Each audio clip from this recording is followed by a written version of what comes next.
Hey, friend, welcome to the Quaker Tape. I'm joined by my friend JP Pereira, who has been on this channel before. How you doing, JP? Doing well. Thanks for having me again. Yeah, today's kind of special because we're actually talking about a book you wrote, The Game of All Games, by JP Pereira. So, yeah, this is a collection of essays. What made you decide to want to create this book of essays? Um, well, And I should say, this is not your first book of essays. This is your second collection of essays. it's my second book of essays. Yeah. I'm just trying to, I paused for a second because I'm trying to understand the question. Is it why I have chosen to write essays in the Mhm. first place as a genre, or is it why these particular essays on these topics as well? Oh, okay. So I'm trying to, Well, maybe a little bit of both. I mean, the yep, topics here are specific topics. We have freedom, criticism, love, truth, and meaning, and essays in each of those main topics. But the let's start with this particular topics and essays on that, and then maybe we'll talk about more general the essay as a more general form after that. sounds good. Um, Well, like everything I tend to write, there is a therapeutic dimension to it. Hmm. I think that, I mean, these essays are philosophical in nature, Hmm. and I think philosophy should always be grounded in something real, in a real problem that arises for you. Philosophy is there to kind of unclog certain things that get stuck in your soul. That's how I tend to view it, and that's how I use it. So every single kind of theme within that book is a theme that at one point or another created a clog in my soul, Hmm. in my reflections. So the theme of freedom, for example, something we all value and love and pursue, especially in the U.S. Right? It's one of Right. the ideologies of this country. But if you start thinking about it, you start noticing all sorts of problems within that concept, tensions within it, Hmm. paradoxes within it. And the question is, how do you reconcile those tensions and paradoxes? The same thing applies to the concept of truth or the concept of love. So those essays arose organically for me.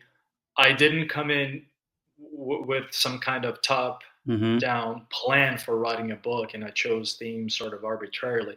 As I lived my life and as I encountered personal problems, either conceptual problems, more philosophical problems, or even personal problems in relationships and how I relate to myself, how I relate to the world in a proper way. And I try to work through those problems by means of certain reflections, and out of those reflections, these essays were born. So I don't. It wasn't like a grand plan. It's kind of a grassroots, as it were, products that came out from the bottom of the soul up, right? Kind of arose organically. Um, and the main kind of thrust of the book is that I talk about these things that are very important notions and values. I even refer to them as dreams that we have Hmm. uh, in the subtitle: love, truth, freedom, meaning, meaningfulness. Hmm. Um, and each of these dreams comes with its own set of challenges, and maybe even with the danger of it being just a dream, an impossibility, Right. something we pursue but will never attain. Truth, for Truth. example. Yeah. Love, Hmm. right? Some people, if you have a cynical view, you can say, well, there's no such thing as love. It's all hormones, and that results from the evolutionary process, and love is just this fluff stuff that we think is there, but there is nothing to it. It's all right. It's all about reproducing the species or something. uh, so these dreams come with certain challenges, sometimes that are built into them, as I said, some paradoxes or tensions within them that may present them to us after a little bit of reflection as impossibilities or just dreams, as I said. And what I try to do in the book is to make a case for each of them that they are possible dreams, that they are dreams, but real dreams, that you can actually actualize to a certain degree or relate to in such a way that you can bring them into your life. It's almost like this, right? Freedom, truth, love, we all want these things. And before you start any kind of process of serious reflection about these things, you just take them for granted and you think they're unproblematic. When you start reflecting about them, you realize that maybe they're illusions, let's say, or maybe they are irreconcilable in some way. Or maybe you have different conceptions of each of these things pulling in different directions and you don't know which conception to. There are different conceptions of love, let's say, that pull in different directions and you don't know which conception to wed yourself to. Mm-hmm. um, and all of a sudden what you took for granted as values that you can pursue more or less unproblematic, um, appear to be mere illusions. And but that's if you do enough reflection. My job is to keep with the reflection until they become possibilities again. So it's like they are there for you in a pre-reflective state. You start reflecting about them, it's almost like they disappear, or they are exploded from the inside given their tensions and whatnot.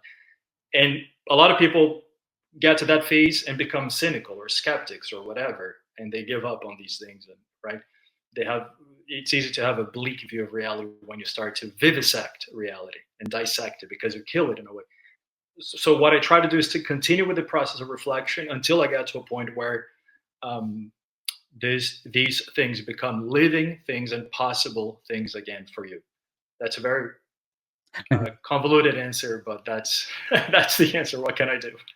Well, I mean, I think you succeeded because as I was reading through the essays many times, like freedom, like the very first essay, which is about give me liberty or give me the other liberty. That essay talks about kind of defining freedom, and so I think my view of freedom became enriched after reading that essay because it took it and sort of turned it as far as like what we normally think of freedom as far as like what is this other aspect of freedom. And then many of the essays did this sort of thing, I felt, where would start out the essay one way, thinking one way about this topic, and then it immediately gets the jester is another one that comes to mind, that I had this preconceived idea of what it was going to be about, and then it turned out to be about something else completely different. But I have tons of notes, so we're going to go through a lot of these essays in more depth. But before we do that, just the essay form in general, now that you've written 2 books on essays, what do you think is the power of essay? I love reading essays if they're on topics that are enriching to me. People write essays on all sorts of topics, and not necessarily all of them were about reflecting on how to live a good life or the meaning of life or anything like that. But what do you think about the power of just the essay form in general? What I like the most about it, as opposed to other forms, poetry, narrative, is that the essay seems to have a lot of legs to it as a form. Mm-hmm. In the sense that, if I write a poem, it has certain kind of limitations when it comes to reaching across cultures, for example, across languages. We all Right. know that if you translate a poem, it's almost an impossibility. I mean, that's Yeah. infamously true. It's possible, I suppose, to translate and get something of the spirit of the original, but there's something about poetry that is so tied to its place and time and language Mm-hmm. that makes it a little bit less universal. Of course, you can encounter some kind of universality in that particularity, but it takes a lot of work on the part of the reader. Ideally, you would have to learn the original language, learn a lot about the original culture. If it's an ancient culture like the ancient Greeks or something, you pretty much have to study the classics very seriously for you to have a deep aesthetic appreciation of a poem written in ancient Greek, Mm-hmm. 5th century BC or whatever. Uh, Narrative, likewise, it's a little more universal. It's a little bit easier to translate and get across a story across time. We have all these ancient stories from Homer to the Bible, whatever, that survive. Still, it's kind of tied to the um, particularities of its place and time. There is always an element of universality, even in poetry. But to me, the essay is the thing that it's almost like a Martian could read this, a Martian, and still kind of with relative ease. The essay seems to be a very stable literary form across time. Someone wrote an essay, I don't know, 5,000 years ago, and it seems to survive with uh, with relative ease because the essay is so conceptual in nature. It's about ideas, and ideas are more stable, universal. I think that a story will depend more on cultural matters and what is the more is of the particular society. Poetry will exploit so much the musicality of the language and how the language was spoken language, right? Mm-hmm. That it's a little more local. And I love all these forms, but to me, the strength of the essay is this kind of purity of carrying the voice across time, across space, just the ideas themselves um, that seem to transcend all sorts of boundaries. That's what I like the most about it. Although I do love poetry too, and I do write poetry when I get the chance, and I like narrative as well. And I don't think that the distinction between these forms is a radical one. I actually Mm-hmm. think that it's a matter of emphasis mostly. Yeah. Uh, you know, if poetry is about mostly the musicality of the language, the rhythm, and the modulation of the words and rhyming and all of that, a narrative is about storytelling, and an essay is about a more conceptual articulation of ideas, then I think all these dimensions are present in any piece of writing, even in a memo or an essay. An essay will have its rhythm, and it will tell a story of some kind, Right. and it will involve ideas. So it's impossible really to have poetry without conceptual stuff and without some element of narrative. And it's impossible to have a narrative without the musicality of words because you're using words, and they're going to sing well or badly, but they're going to sing anyway to some degree. And it's impossible to write an essay that doesn't have elements of narrative and elements of poetry too. And I actually try to sometimes bend the genres a little bit. I try to write essays that really bring up the musical dimension of language to the point of being on the verge of being, prose poetry, Mm-hmm. essentially. And some essays I try to bring out the kind of the fictional storytelling side of things. So to me, it's all one thing. It's just a matter of emphasis. And um, I just tend to approach things more conceptually than I do in terms of narrative or in terms of music. Um, so naturally, I choose the essay. The essay form is my home. I try other genres, um, not in these books, but in other things that I've written that are still like in the computer in the drawer. Let's see if they're going to come to life or not. But I do try other things. But the essay is where I'm most comfortable in. And again, the strength is his ability to survive. It's very stable. Um, it's hard. It would be hard to, get a sense of a poem from a civilization about which we know nothing, zero. Imagine, right? We can interpret Greek poetry to a certain degree. We know things about the Greeks more or less, and we try to collect as much as we can about the culture to situate the poem. An essay, I think it would survive. That's a bit of an exaggeration, a little bit of a caricature, what I'm saying, but it's more. like the kind of thing that would survive if you put it in a capsule, throw it in the universe, and 5 galaxies down the line, Yeah.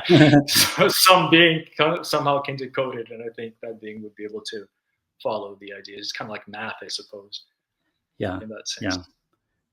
Yeah, I agree. Like this essays would probably be the perfect medium to for an alien to pick up and figure out like what was a human or what is a human? What makes a human tick? Um, yeah. They would read this book and pity us. Oh my gosh, they're screwed up inside. So much conflict. Well, let's jump into some of the essays and talk some about them. Let's talk about a couple of the essays from the section on freedom first. Sure. And the first essay that I have in my notes is "Give Me Liberty." Is the title of it's "Give Me Liberty" or "Give Me the Other Liberty." And this essay was cool. It kind of explored our traditional idea, at least here in the U.S., is of liberty as a external phenomenon that meaning rights, like human rights, like the liberty, the freedom to of the press, and the freedom to speak, and the various like external freedoms that are granted. But this essay then talks about how that notion of freedom sort of has its limits. And do you want to say anything about that? As far as Sure.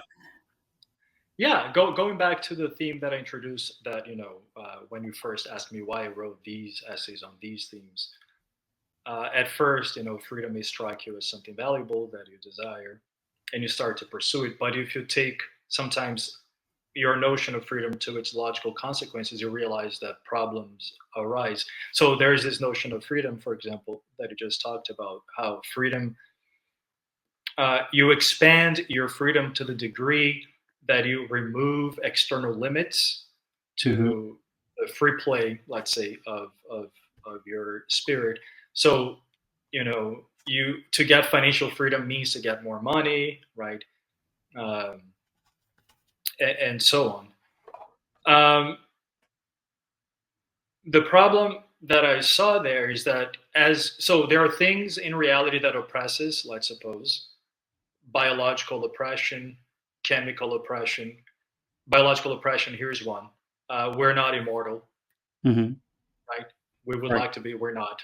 So that's an external limit. Mhm. Apparently, if we were to remove that limit, that would expand our freedom. Now we would be Right. capable of doing something more than we can now. Live forever, at least live for hundreds of years. Um, then you have social, political, economic uh, limits, and the idea is that to expand your freedom, you have to start removing these limits. But the the problem is that you realize that if you take this notion to its extreme, and total freedom would be then the removal of all limits, then that creates, paradoxically enough, its own kind of slavery. Mhm. Um, because then it becomes apparent when you get to that point that freedom requires limits for you to exercise it. This sounds very abstract. Maybe you should bring it down to earth. Uh, Well, so, there's a quote here about it that yeah, I thought maybe would. that will help. Um, the quote says, "The fight against external limits by means of their removal undoubtedly makes the world a better place, but it can also make the human spirit atrophied. A world without poverty does not need charity. A world without danger does not need courage. A world without temptation does not need temperance. A world without crime does not need justice. In short, a world in which the possibility of vice is removed cannot contain virtue." And then later on it says, "As our material condition improves, the human spirit loses ground." Um, yeah, so I thought that was really interesting, how because we think that the more freedom, the default position, I think a lot of times is to think that more freedom is good. And yes, that's not to say maybe we shouldn't be trying to eliminate poverty, but this other the other I think that's the other liberty. So when you said give me the liberty or give me the other liberty was the human spirit, right? Mhm. Freedom of spirit or freedom of, yeah. Yeah, the other limiter is the so we have these external limits, as I said, right? One notion of freedom says remove those limits and you expand your freedom. Mm-hmm.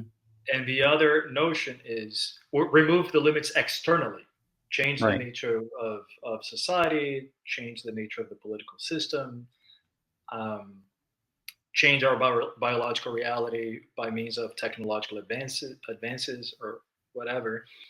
And the other notion, but of course, we get to this problem that you just read there in the footnote, is that the more we remove difficulty, the less we have to do. Mm-hmm. And this is very pertinent nowadays with AI. One would Mm-hmm. think AI is great. It's going to do it's going to do everything for us. It's going to write novels for us. It's going to write symphony for us. We just read We Write a couple of Right. Yeah. video, Yeah. or a video ago, and are those people free?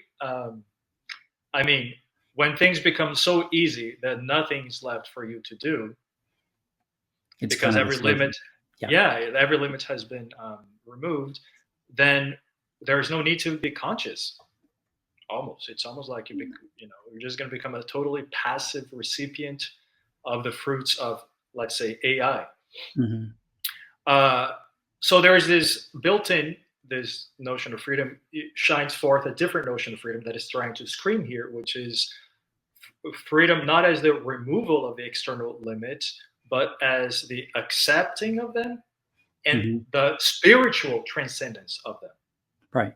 right?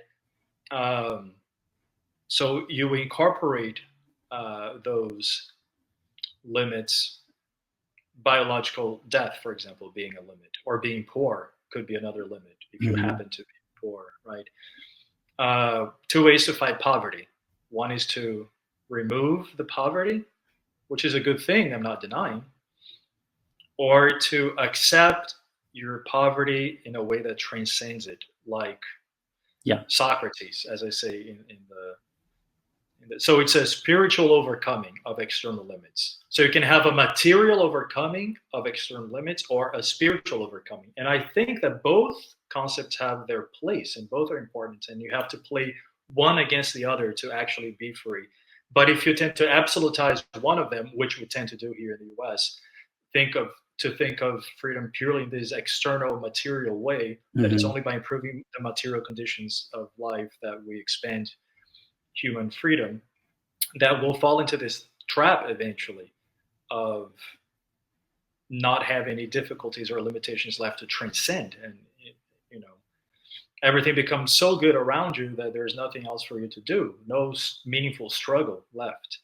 um, Yeah. so that essay is more like a plea for us not to absolutize this notion of freedom and remember that there is this other opposing notion of freedom that is kind of in tension with the first, um, and that it's by exploiting the tension between the two and sometimes allying yourself with one and sometimes allying yourself with the other that you be, become free in the fullest sense, Yeah. if Very that makes interesting. sense. Yeah. Oh, yeah. Yeah.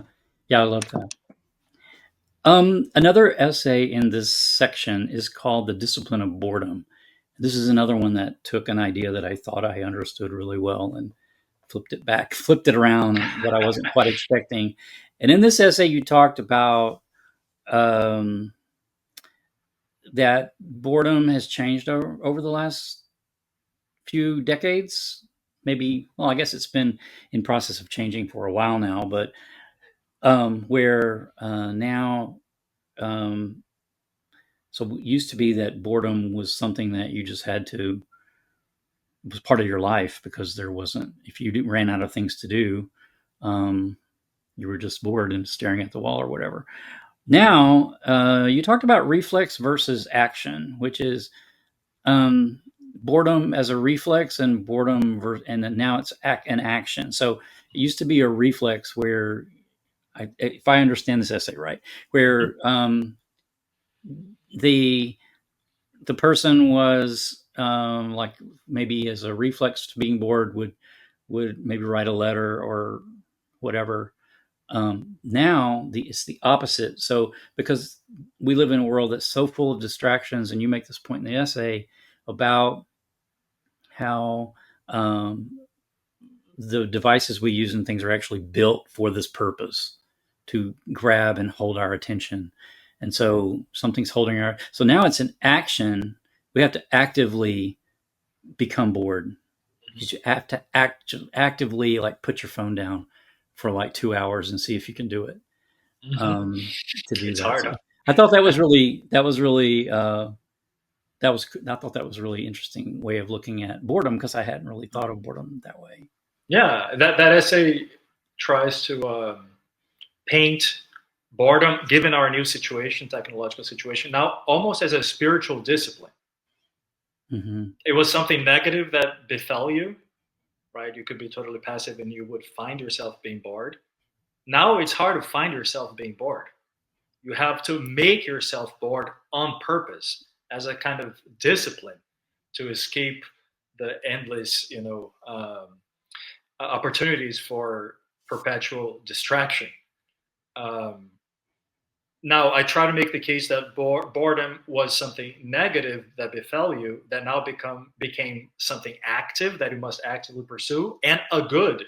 Mm-hmm. Yeah. It's a total reversal because, as I say there in the essay, boredom nowadays in this context does to your spirit what plays the same function in your spirit as pain plays in your body, right? And of course, pain has a very important function to warn you against danger, Mm-hmm. the integrity of your body, right? To protect your body. So pain is bad, but it's useful because without it, if you have a disease where you don't feel pain, it's going to be very tough for you to continue to be alive if you're not taken care of by uh, Right. people around you, right? And boredom plays the same function in your spirit. It kind of sounds the state of your spirit a little bit. And if you live in constant distraction, that is, if you're not listening to your spirit, to how it's doing, then it's like living in a world without pain, which would be a serious problem for Yeah. us. As I say in the essay, we wouldn't survive a week in a world without pain because we would all drink boiling water and burn Yeah. ourselves in the stove and so on. It would be totally grotesque. But that is happening, I think, in the world of in the inner world in a little bit, in a way. So we have to, as I say, there, kind of pursue boredom actively, so as to be free. We have to pursue boredom actively and recognize that it is now a good that will free us from, again, constant distraction. And in that encounter with boredom, you will confront yourself and see, how you're doing inside, quote unquote. Um, how rich is your inner life? How poor is it?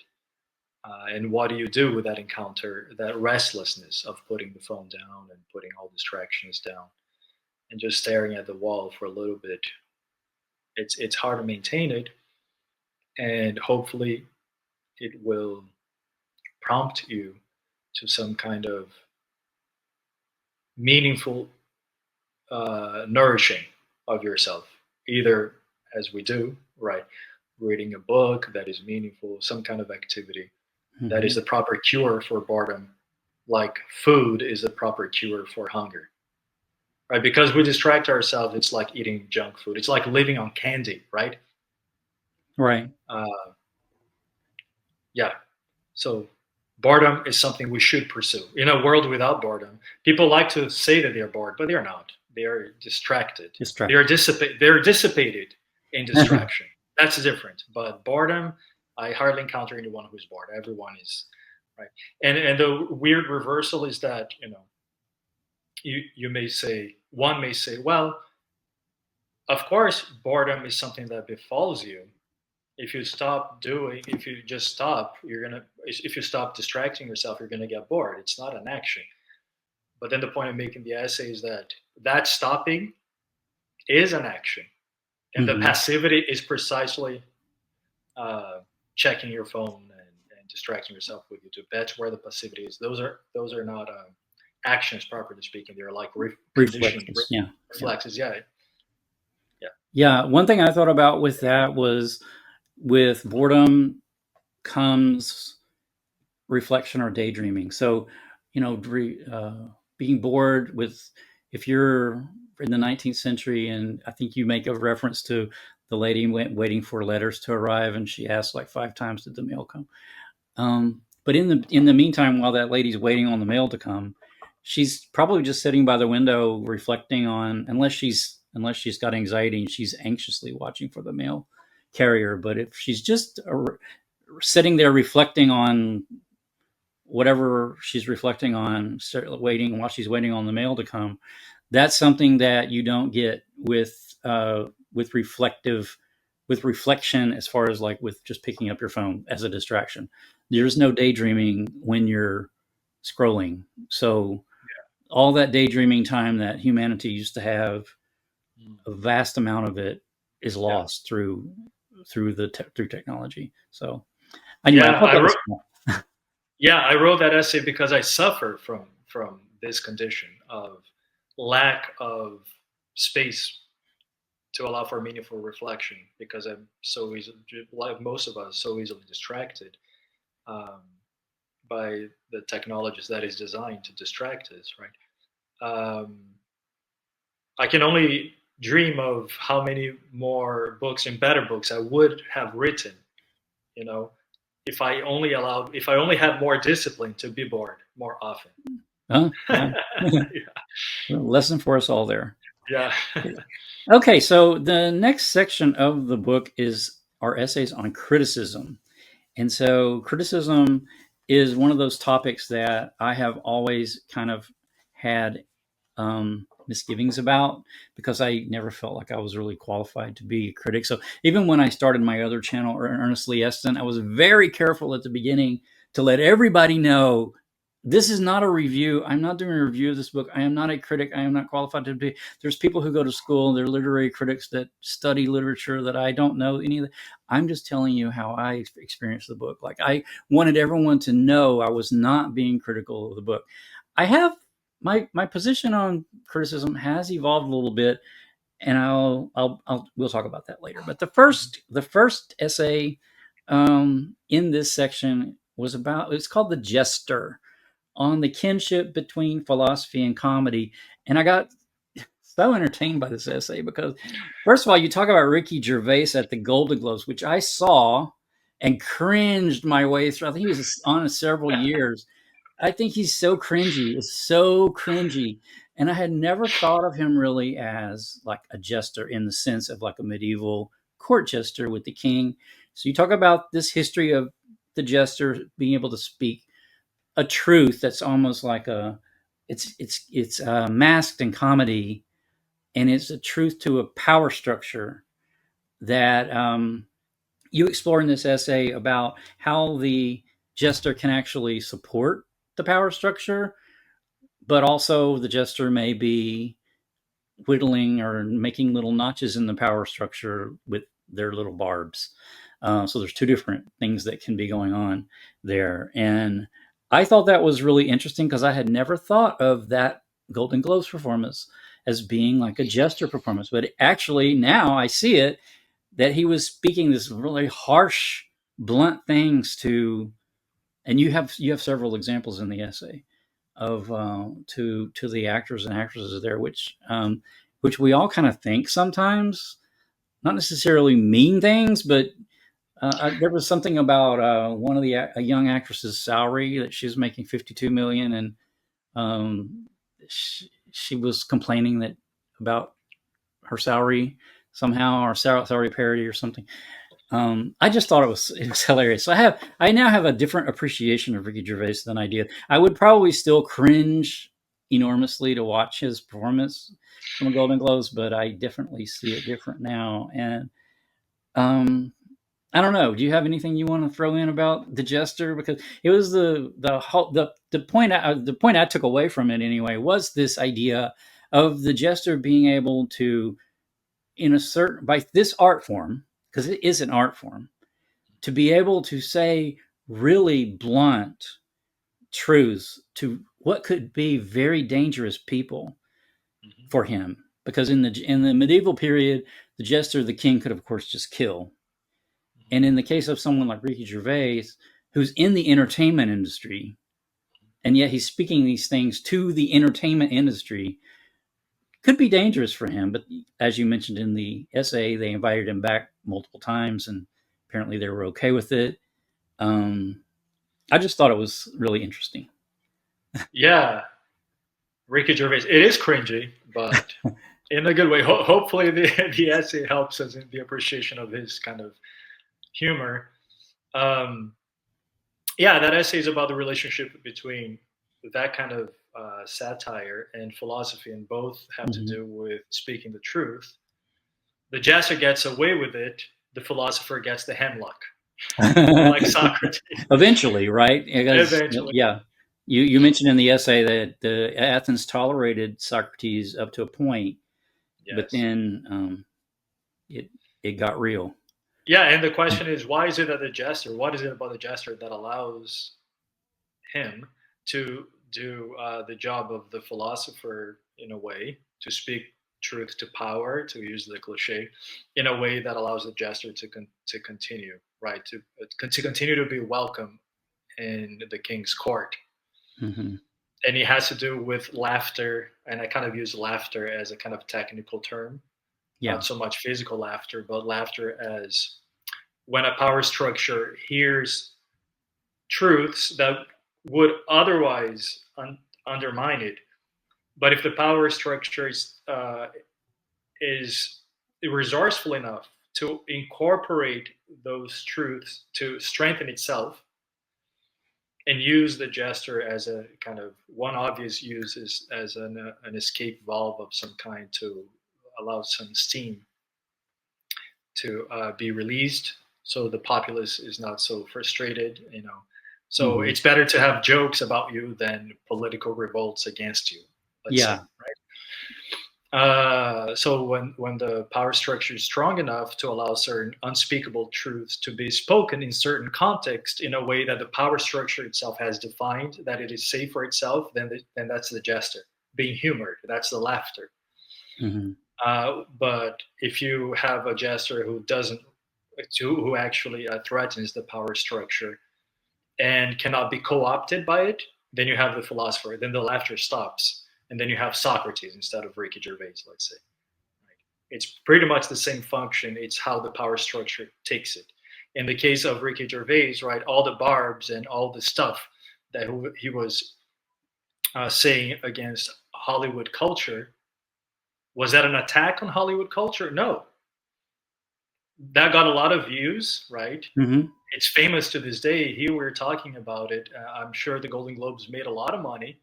NBC, I think, was the network, made a lot of money out of it, right? Um, Hollywood had a great laugh about itself while co-opting a supposed attack against it to strengthen it and to make money, and right, and to promote itself. So you had the jester there. Well, and I Not a, put myself in the audience there because, of course, I watched it too. And as the audience, as far as like, did I feel better about the performance? Did I feel better about like watching something like that, like the guilty pleasure, because of that and because of that sort of thing? And I think probably yeah, because then you think, oh well, yeah, it's all BS and whatever, but it's fun and it's okay now. Um, and so yeah, it's in the White House Correspondents' Dinner is another thing, another example of that, where yeah, they will do this sort of thing with the president and the Senate and everybody there, and say these horrible things about each other, and um, which if they went out and had a press conference about it would be a completely different vibe. But because it's some masking this comedy, um, it has a different take. So yeah. yeah, it was really Yeah, so interesting. the jester gets away with things that the philosopher doesn't get away with, and again, what determines the distinction is just laughter. They're the same. Uh, they perform the same function. It's the same activity. Yeah, but philosophers, did you say something like philosophers typically don't want to be laughed at, or did I just read that into it? So Uh, yeah, philosophers may be also speaking the truth, but they don't particularly want to be laughed at for it, right? yeah. If they are laughed at, they become jesters, Yeah, right? Just like the jester that is no longer laughed at becomes a philosopher, and now he's in yeah, trouble yeah, yeah, yeah, yeah, because now the power structure is actually going to come down. In the case of the medieval court jester, that would be a beheading, I guess. yeah, In the case of Ricky Gervais, it would be a cancellation or yeah, whatever, yeah, yeah, right? yeah. He wasn't asked back. Okay. The next essay I wanted to just throw out there was the dangers of hating and haters. No, the dangers of hating on haters. I um I have gotten so much mileage out of this essay since I read it originally. As far as because this comes up in media all the time. It's on YouTube all the time. If you watch like I watch a lot of movie reviews, which means people that went and watched the movie and then decided to talk about it. And if they criticize, so this is a section on criticism. So what we're talking about here is criticism, right? So haters, in this sense, in this essay, is a critic or a person who is silenced by being called a hater when they might have a valid criticism of something, right? Did I get Hmm. that right? Yeah. Okay. Um, and so I thought that this essay was really interesting in that sense, just because it's so haters is such a right now anyway such a powerful tool to not necessarily silence people, but invalidate. Yes. If you get the label that you're just hating on something for the sake of it, like you're just hating on Marvel movies. Some people might actually be haters because there is that group too, right? There's the group that just wants something to fail, and they will go and post bad, horrible things about whatever movie or whatever, and then others are actually just trying to criticize something. Hmm. So I think that's what you're trying to say in this essay. The difference Yeah. between those two things. Yeah. You have, by the way, Taylor Swift to thank for that essay. She was the inspiration. She Oh, has this song, Shake It Off. I uh-huh. get Yeah, inspiration yeah, from yeah, wherever it comes, even from pop culture. Why not? yeah, yeah. And I was like, such a millennial. I am. I was born in '82, so I am just Yeah, barely a you're the millennial. older millennial. Yeah, but still, I have like one foot on Gen X that makes me have Yeah. some maybe a little more perspective. But I thought to myself, what's behind this word hater as it is used nowadays? What function does it play? I see people throwing it around, and it's used, as you said, as a kind of tool for dismissing whatever comes Hmm. next. Yeah. Haters gonna hate, right? Hater. Yeah. That's the Yeah. yeah. And I was like, okay, so what kind of form of life lies, or what assumptions lie behind this labeling of criticism as hating? And that essay Mhm. just tries to articulate that form of life, and turns out to be a completely bankrupt form of life that just wants the worst kind of self-affirmation, immediate self-affirmation, that ends up betraying the person. And I try to make the case that a so-called hater is actually a helper. Um, even if, and I say, even if he's a hater in your sense, right, in the sense of some people actually hate, they just want to see something fail. Even that person, however badly motivated they may happen to be, still offers some occasion for stopping and reflection and listening. And then you may dismiss what is being said, but Mhm. the problem is if you dismiss any kind of criticism preemptively. If you recognize it's a criticism, I don't have to listen to the content of the criticism. That's just hating. Forget about it. You do you, and I do me, and Yeah. Yeah. go girl or go guy, or girl power, or whatever, Yeah. or guy power. But what I mean is, you just keep affirming yourself and never lose your confidence. But wait a minute, there is a danger there. Uh, how do you improve on anything, right? You can only improve in light of criticism and reflection. And the hater can, if you are smart about it, play that function for you. You can use the hater as a helper. And um, anyway, so I just explore kind of the spiritually and morally and intellectually bankrupt form of life that is behind this attitude oh, they're just haters, forget about it. Hmm. Yeah. Yeah. So it's a defense of hating. In the proper sense, in the proper sense of defense. Well, you have to read it to understand what I'm saying, because it sounds totally nuts and paradoxical, but it makes sense, I Yeah, think. it did, and yeah, I've used that a lot lately. All right, so then there is another essay called "Criticism as Love Letter." This one's kind of a big essay. I think I had to read this one a couple of times through. Um,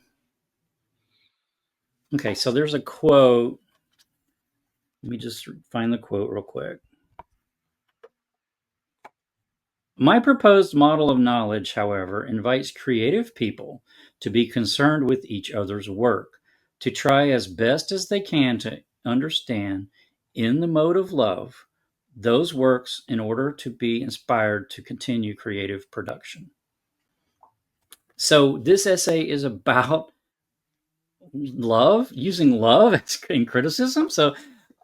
But so let me tell you how I related to this. So I mentioned earlier when we started talking about criticism that I've shied away from ever really being critical. I don't know. It's just something in my personality. I want to not be critical of things and people, and I always want to find like, oh, it's great, you know. Well, I kind of learned. So I have a friend that writes poetry, started writing poetry, and would send me poems, and they were really good. And but he really wanted like Chris. Sometimes I did see like that sounded a little awkward or this. And, you know, he really wanted criticism because that's the way the poem was going to be improved, right?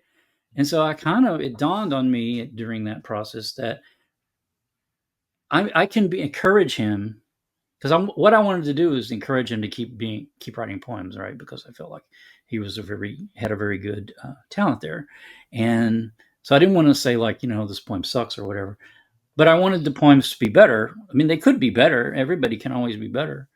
And he would, you know, like say, what did you really think about that? You know, and at one time he said something like to the effect of like, you can't always think they're great.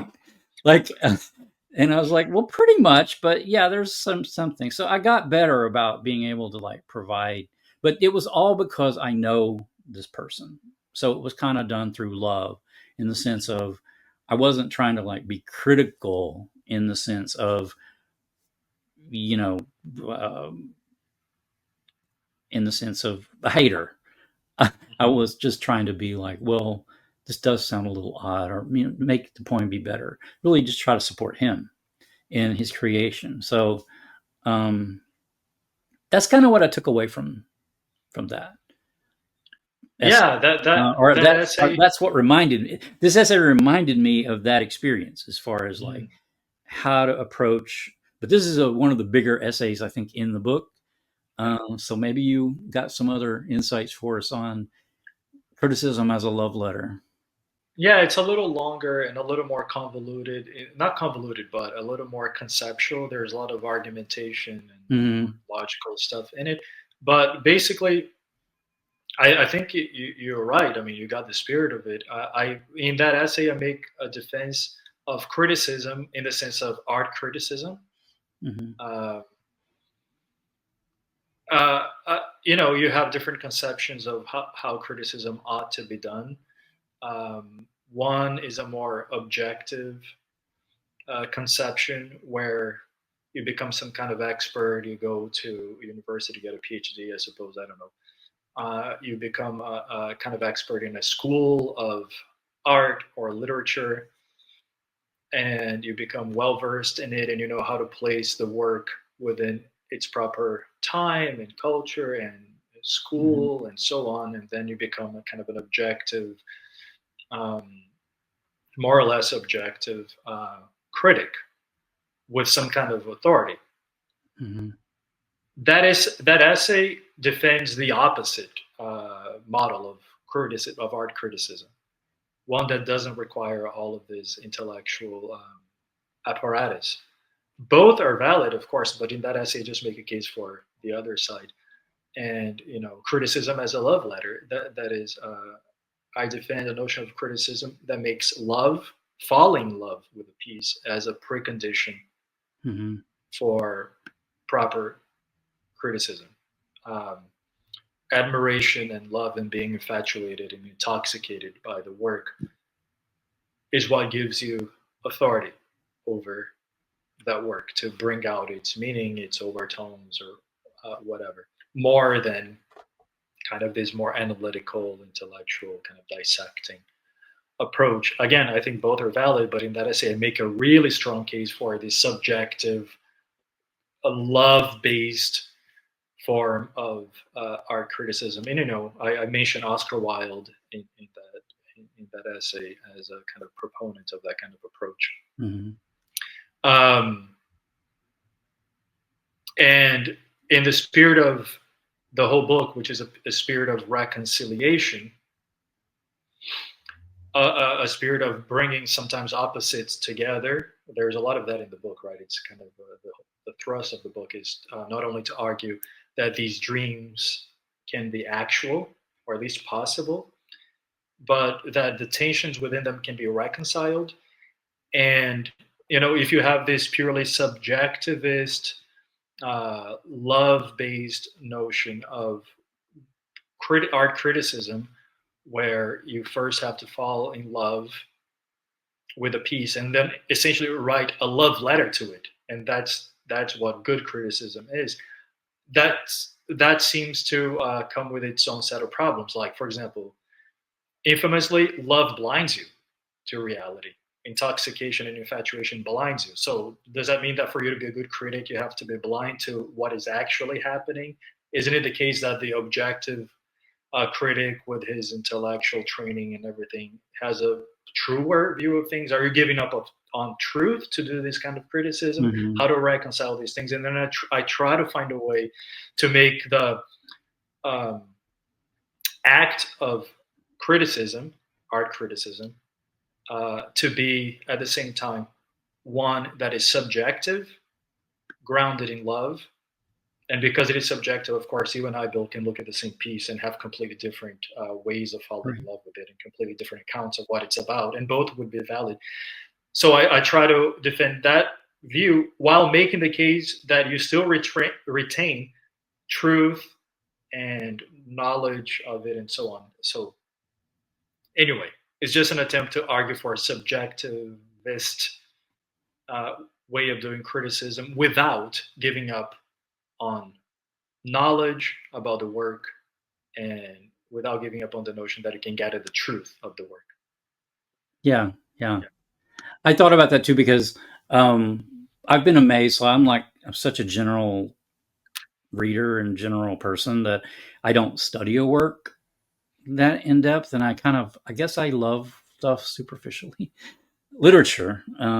Yeah, And so I'm kind of amazed when people do really fall in love with a work. Like I read a piece on Moby Dick one time, kind of a real heavy topic, but I was like, oh my God, like this person spent like who knows how much time, like not just the knowing the intellectual background of Moby Dick, but actually just reading the text and thinking about basically every line of it. Same thing for like Lord of the Rings and people that love these works of literature and really um, engage with them on a way different plane than I typically do. Um, yeah. Can I say a word about that? yeah. Actually, you mentioned that sometimes you enjoy things superficially, and these other people supposedly get more in depth. It depends on uh, what it means to be superficial and what it means to be deep. Is in a way what is at stake in this piece, because like, do I have a better understanding of my wife than, say, a biologist or a physician or a sociologist or a psychologist? Maybe a sociologist can be so good that he can track my wife's shopping records and see what she's going to buy next and predict with Hmm. pretty good accuracy. I can't predict it, let's say. Right. But there's a deep sense in which I know my wife better than all these analysts from different disciplines, right? Because I love her. And uh, So what you described as superficial, I'm not sure it is superficial because to me, at least in that essay, the model of criticism that I try to defend is one in which the depth has to do more with how you're impacted. Does the work take your breath away? Does it stop you in your tracks, and do you lose yourself in it and you go like, you can't believe that this is this good, that you have to stop and even pace around? Sometimes I'm reading books that are so good that I have to stop. I can't handle reading the whole paragraph. Yeah. I read the paragraph, I stop, I go, oh my gosh, I pace around the book, around the room, and go back and sit down again, and I read so slowly because it's so impactful. That experience put me in the place for doing criticism properly. And of course, maybe both notions of criticism are related, because if you love someone, you want to know them well as well and get very intimate with them and so on. But it doesn't seem to me that necessarily having being able to know lines and things like that, and because that can be, that could be, not necessarily, but could be coming from a purely analytical, cold, True. distant kind of approach where you're vivisecting the book, and it's very impressive to take the book apart and break it up and see a bunch of things that someone like me wouldn't see. But do you still lose your breath when you read it? Do you still like find yourself totally paralyzed almost by its Yeah. beauty? If not, then you lost something, and I think you even lost the capacity to relate to the book or the work in such a way that would make you an authority, right? I think I'm the best authority of the things and the people I love, is what I'm trying to say. You see? Yeah. Yeah. Yeah. I get it. Cool. Yeah. All right. So then the next essay in the section of criticism that I marked, I just want to show it real quick. All right. So this essay is two sentences. It says, "Good writing cannot debase itself with gimmicks." Asterisk. And then there's a footnote. But so much can happen between one sentence and another that now I am not so sure. So the footnote is, let's see, one, two, it's like 4 pages. So the whole essay is actually the footnote. So it's about gimmicks in writing and whether or not, so this is obviously, this essay is making the point of a gimmick with a gimmick, which is this long footnote, which I thought was pretty funny. Um, but the idea of the gimmick, you're arguing here that gimmicks are attention seeking, and all writing is attention seeking because all writing wants to be read. Like books want to be read. That's kind of what they do. Is try to entice someone to read them, and so I guess there's maybe a case to be made for uh, a properly placed gimmick in any kind of writing. Yeah. Going back to the theme that you brought up of my penchant for reversing things and reversing values sometimes.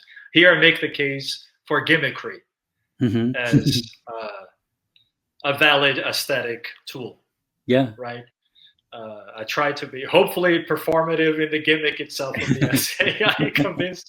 I convinced you, but Yeah, I um, thought that was fun. That was fun. yeah, that was just kind of a lighthearted kind of essay within the theme of criticism. There is the question, if a piece of writing contains a lot of gimmickry and it's gimmicky, does Mm-hmm. it make it bad? That's the kind of critical question. Is I is being mean, yeah. gimmicky a shortcoming? That's the question. And I try to make the case how something can be gimmicky and interesting, hopefully.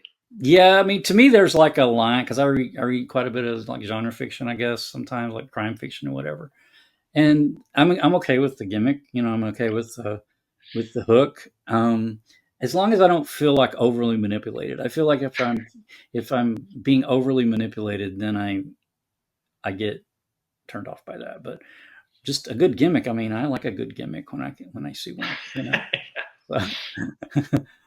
So. All right, so moving on into the topic of love. So I have a couple of essays that I pulled out to chat about from the section on love. The first one is called The Two Faces of Love: Considerations Haunted by Plato's Symposium and Kierkegaard's Either Or. And that either or, this is another one of the essays that I've talked about with other people since I've read it. And that is love because versus love despite, meaning I love this person because blank, or I love this person despite blank. So I love this person because they're funny, or I love this person despite the fact they're lazy. Um, and how the essay sort of explored how a lot of love is a mixture of both of these things, and that with that balance, that you may think that the noble one is love despite, or at least this is what I gathered from the essay. The noble thing is to love people despite their shortcomings. That love because also has a place, that love despite would be a pretty bleak existence, and love because needs to be there too. Seems like I got from the essay you really can't have, well, you can't be happy and have can't be happy in a love relationship with anybody. Not necessarily, I wouldn't say necessarily romantic love. I think you did use the example of romantic love in the essay, but it could be anybody really, Mhm. because we all build our relationships on who we love based on either despite or because a lot of times. Anyway, yeah, I thought that was really enriching and really rich. Yeah, there. I make the case for the complementarity of these two forms of love. We can say conditioned love versus unconditional love, and how neither one has primacy over the other. They're kind of Hmm. equivalent in a way, the same level, although they are opposites and tensional with each other. Um, it's like two sides of the same coin, being opposites, and one opposite cannot be without the other opposite in a way. They have this Hmm. interdependence in their conflictual kind of relation. Yeah, that essay, to go back to what I said before, how these, at least when I write essays, I tend to allow them to arise organically from problems that I face. And I've been with my wife for 25 years. I don't need to say more, right? I've encountered all sorts of phases in our life together, and this essay, hopefully it really helped me, and hopefully it will help others to see through what sometimes may appear to be a crisis when it's not really a crisis, just love showing its other face, right? The problem that I think people tend to fall into, and I tended to fall into until I wrote this essay and saw what was happening, is that you tend to subscribe to one face of love, to one type of love, and think that that's true love. Hmm. And then when love starts to transform itself, you think that the love is dying, Hmm. when it's not. It's just maturing, changing. Um, but then, there's always the danger of when the transition is made and another form of love is emphasized. Let's say unconditional love is emphasized over conditioned love, that you end up absolutizing that and thinking, well, that's what love is then, and you start to kind of neglect or look down upon the more kind of immediate form of love because. And I make the case that no, the tension between the two and holding both together is where the fullness of love really is. And if you deny one of the sides, you end up denying love as such. Hmm. You end up with a kind of simulacrum of love. Uh, all I can say is that if people do read it, whoever reads it, I hope it helps them in their love relations, in friendships, familial love, and Hmm. romantic love. Um, yeah, it helped me for sure. Hopefully, it will help others. Yeah. Yeah, I got a lot from that too, because I had never really framed it quite like that. As far as I especially the part to me about how the love despite the unconditional love is considered the better. But then when I thought about it more deeply, I thought, but people that I love also still have that conditional thing, like the thing that I initially liked them for, or was drawn to them for, like because they're funny, or um, they're smart, or they could even be like how they look, what they look like at the time. Of course, that changes too, but yeah, it's Yeah, yeah, never quite stagnant, right? It's always kind of in flux, but uh, I thought it was cool. yeah. All right, so then Yeah, it's weird. There are these phases. It's kind of like, yeah, go ahead.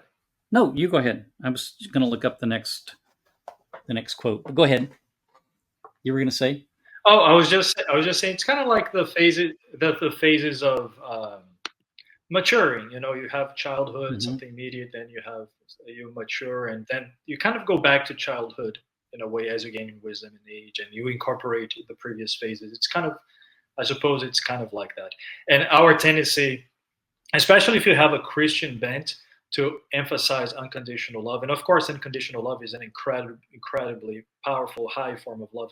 But if you absolutize it and you think that's what love is and the rest is just illusion, infatuation is illusion, and loving someone because they're funny, that's bad, because if they stop being funny, then you stop loving them. Yes, there's that problem. But look at the problem that you have if you just absolutize unconditional love. If someone Hmm. asks you, "Why do you love me, Bill?" and you say, "No reason. My love for you is perfectly unilateral, whatever you happen to be." It's almost like the person becomes irrelevant. The person is just a placeholder.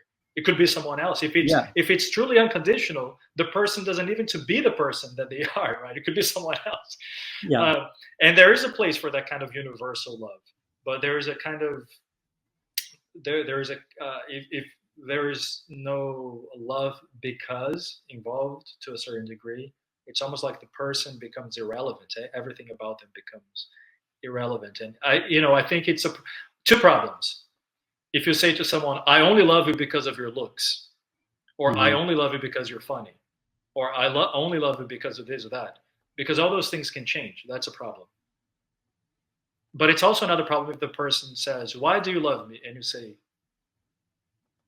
"I have no idea. I I love you the cannot say same why." way I love Hitler. Yeah, It's yeah, just like exactly, because you're exactly, a right. human, or because you're a living So thing, or because you're yeah, here. I mean, that, yeah, it loses its depth. yeah. Um, So you see, both absolutizing either one is a problem. They yeah. need to be together. Although there is a tension, and the essay is about, again, reconciling those tensions in some way.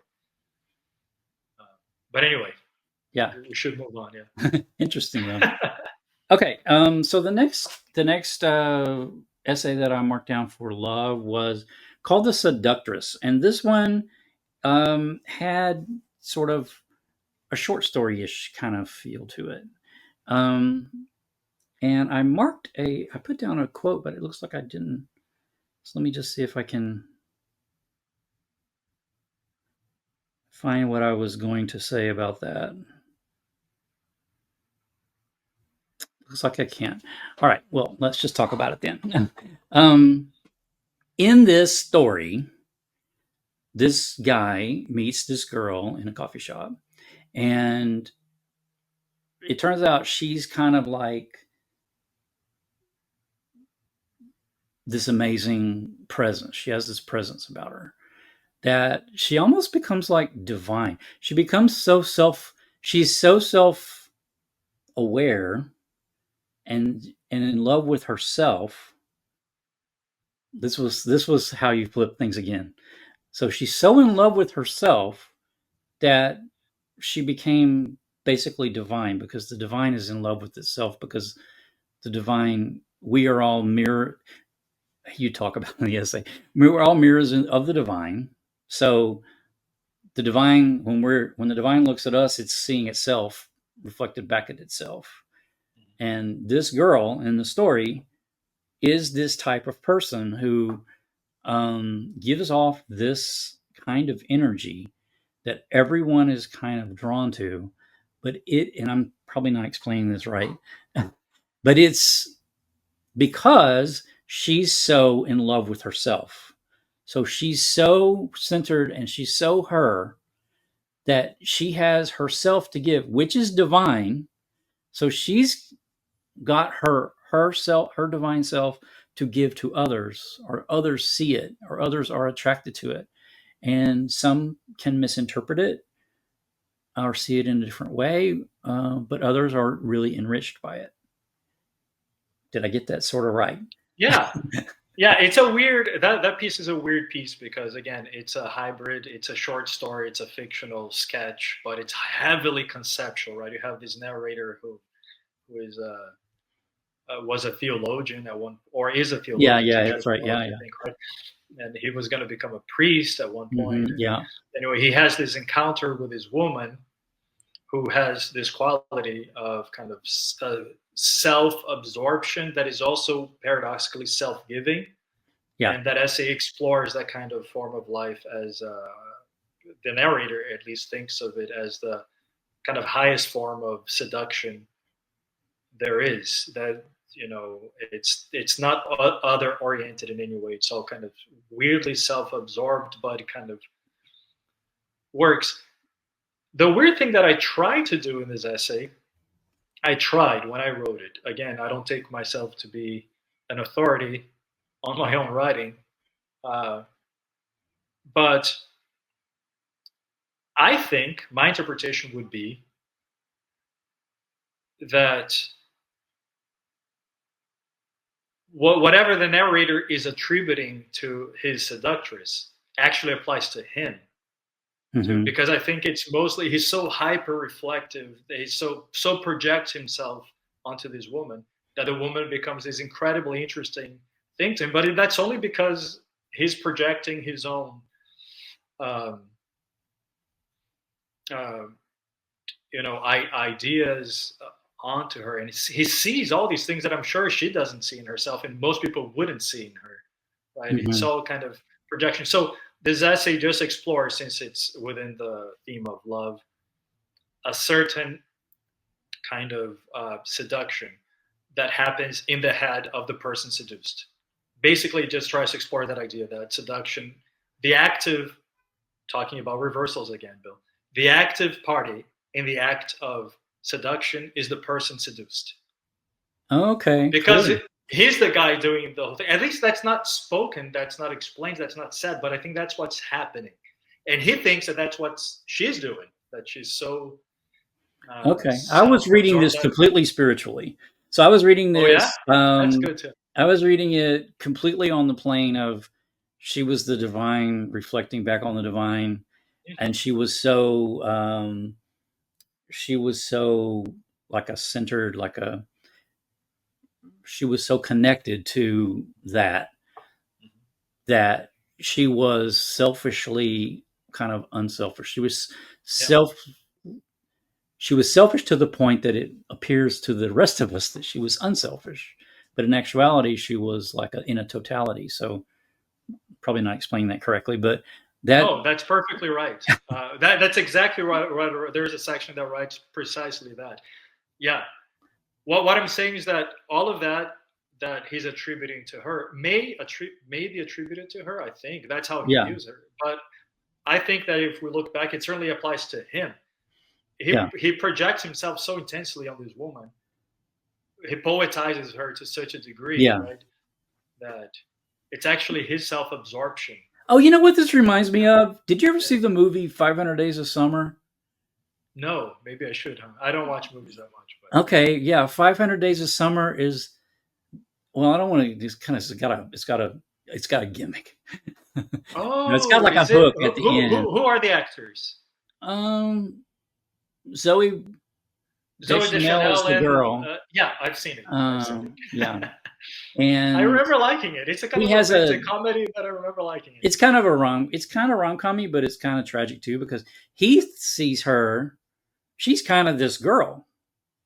He sees her Yeah. as this amazing girl, and he thinks their story's going one way, but in actuality, it had no. She had nothing she's got a different boyfriend. Yeah. And she had nothing like, and so he saw it. And so we don't like spoilers. You haven't seen the movie, don't listen to this part. At the he finds out like, oh, I had I everything that I thought about this relationship was me projecting onto her. And it had nothing to do with her. It wasn't her fault. Like she wasn't leading him on or playing games with him or manipulating him. No. She was just busy like doing her own thing and he was like projecting all this stuff onto her. Yeah. So yeah, that reminds me of that. Or It's kind of yeah. like that. And of course, he thinks that she's the one. Well, at least in this essay, this fictional sketch, the narrator thinks that the woman is the one who projects herself in that way. Yeah. And maybe she does that too. So, but the idea is that it's a model of seduction that happens entirely in the person Yeah. seduced. Interesting. Yeah. So Okay. that's a weird one. Yeah. We've still got truth and meaning to get through, so let's talk about some truth. So truth, yeah, I wrote down a couple essays. The first one was truth as caricature, because this one was sort of like the jester thing to me. Um, caricature is not something I've ever really given much thought to or taken very seriously. But you talk about in this essay about like a realistic portrait versus a caricature, and how realistic portraiture in sort of the standard definition of truth would be this person looks like this, like a photograph. Mm-hmm. And then caricature, though, is showing us a different truth of that person. And so that's what this essay explores, is that sort of difference, I guess, between the two. Do you Mm-hmm. have any insights on? No, I mean that essay is kind of complicated, I think, to cover in depth. So I'm just gonna say maybe there's one thing. Yeah, so a realist portrait would be akin to a model of truth that sees Mm-hmm. truth as having to mirror reality. What you say has to mirror what is out there. It's kind Mm-hmm. of mirroring, so that they have the same form, as it were, known as the people like in philosophy like to call it the correspondence theory of truth. What you say corresponds to reality. But the essay just explores this thing. I noticed one thing about caricatures and impressions, even when you have an impressionist doing an impression of someone else, that somehow a caricature or an impression can bring out the truth about someone or a situation, even though it's bending the facts. And I find that incredibly strange. Mm-hmm. A caricature will bend all the features of the person in a way that doesn't actually reflect to the person. It exaggerates everything, it distorts everything. How is it possible that something that distorts gets at the essence and the truth of something? That was the question that puzzled me, right? And that essay just tries to articulate at least the beginnings of a model of truth in which distortion is the mechanism for getting at the truth, Okay. which is weird, right? It's very weird. There is an obvious sense in which a realist portrait captures the truth of the subject being painted by mirroring, Mm-hmm. but there is also a sense in which a caricature captures the truth of the subject, even sometimes a deeper truth, precisely by distorting.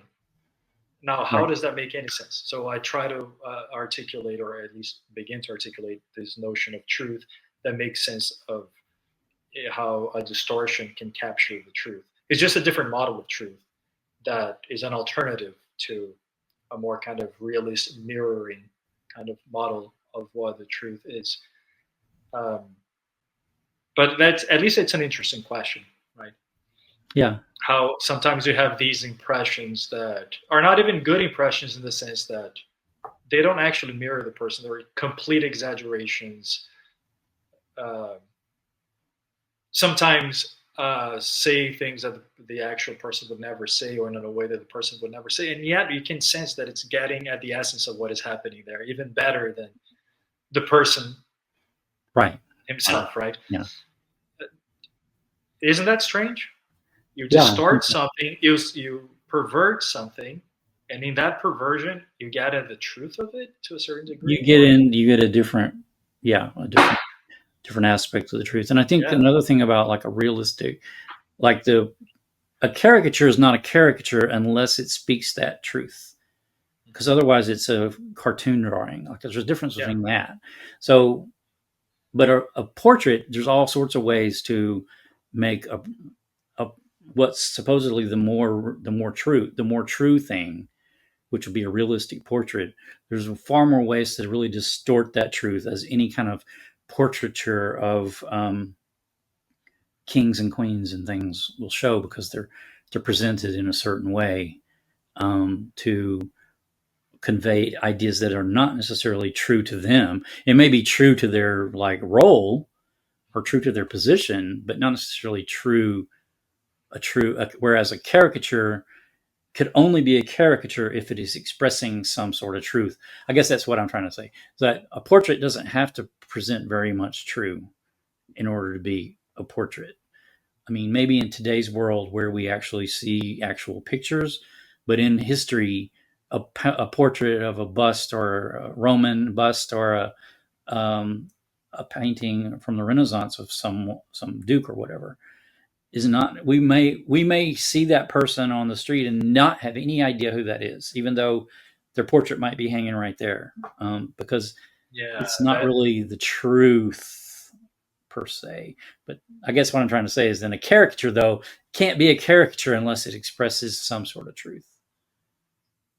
Like maybe mhm, it's just the fact that they have a big nose, or yeah, that they have that when you see their, yeah, or they wear funny glasses or something. Um, yeah, yeah. there's some sort of truth there. I feel like you're describing me, Bill. No. I don't. It's impossible to make a caricature of me because I'm already one. No. All right. So, truth. The truth of tolerance is another essay called "The Truth of Tolerance," and this was another kind of really long essay, um, but I loved it. And you go through in this essay, you go through kind of a little brief history of tolerance in the European manner, and sort of the one we've inherited here in the U.S. as far as like coming out of religious wars and things like that. And philosophers of like the 18th century tackled it. And um, you talk about, I wrote down reflexive relativism, um, how we've inherited this idea of tolerance, and really it's now kind of tied in our culture with relativism, where we don't want to appear intolerant. So, in order to appear intolerant, we sort of tend to push the truth kind of in the background. Well, in my opinion, it's this, or this sort of, To appear tolerant. yeah, in order to appear tolerant, because you don't want to appear intolerant almost at any cost. Yeah, So you will say these things like, well, in my opinion, it's this, or my understanding is that. And I've been guilty of this a lot myself. yeah, me Um, too. and tolerance, though, you make the case in this essay, doesn't really require relativism, that you can actually disagree. Two people could actually flat out disagree and still be tolerant of each other. That it doesn't have to be relativistic, I guess, is what I was gleaning from the essay. And another thing that I jotted down, I wrote down, quote, a commitment to truth implies a commitment to the autonomy of others, or in other words, tolerance. A commitment to truth implies a commitment to the autonomy of others, or in other words, tolerance. Um, Whereas the relativist would say something more like, "This is my truth. You have your truth, and I have my truth." And then the conversation's kind of over at that point, because there's not really anything else you can say. It's like, well, you go believe the world's flat, and I'll continue to believe the world's round, and have a good day. That's the relativist view.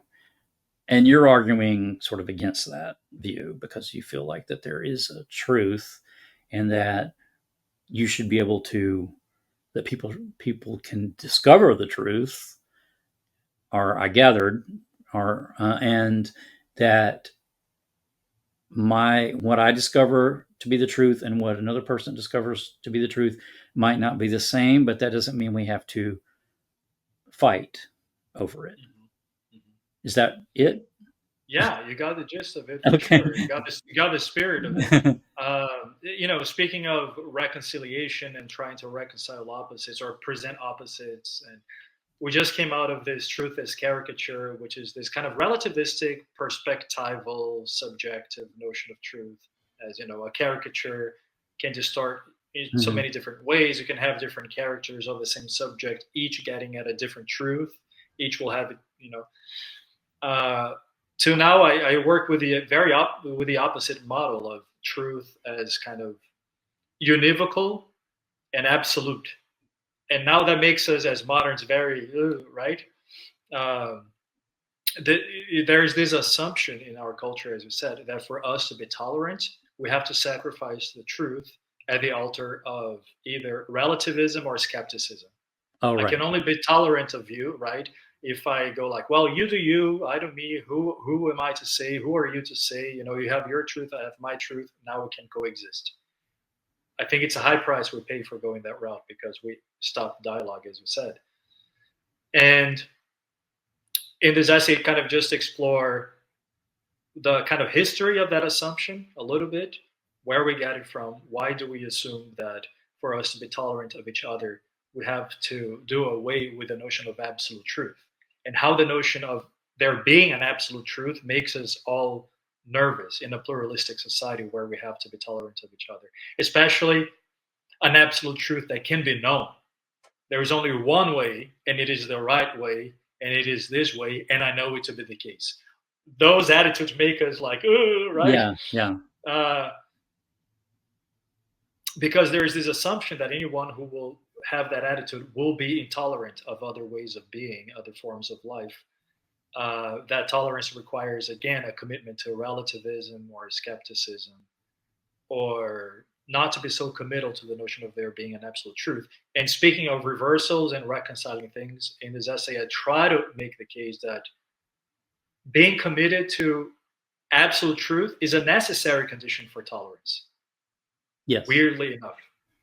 And it's a total misreading of the notion of truth and a total betrayal of the truth and the spirit of the truth to think that just because you know the absolute truth, even if you happen to know it, that gives you license to force other people.